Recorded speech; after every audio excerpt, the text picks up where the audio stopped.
Duha ka mga vehicular accident sa barangay Basak, Dakbayan sa Lapu-Lapu nakuhaan sa CCTV. Unang insidente na hitabo pasado alas 8 na itong Sabado sa buntag.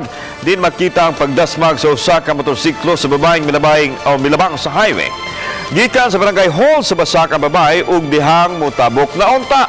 Wa siya makamatikod nga doon ay motorsiklo haduol sa iyang gibarugan hinungdan sa iyang pagkalamba. Nalamba usabang motorsiklo uban ang duha ka luwan ini. Ang ikaduhang insidente na itabo nitong Domingo pasado alas 3 sa hapon.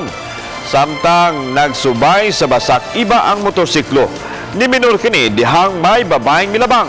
Apan nakurat na lang ang motorista dihang kalit nga ginasmagan ang gimaniho niyang motorsiklo sa nagsunod nga tricycle.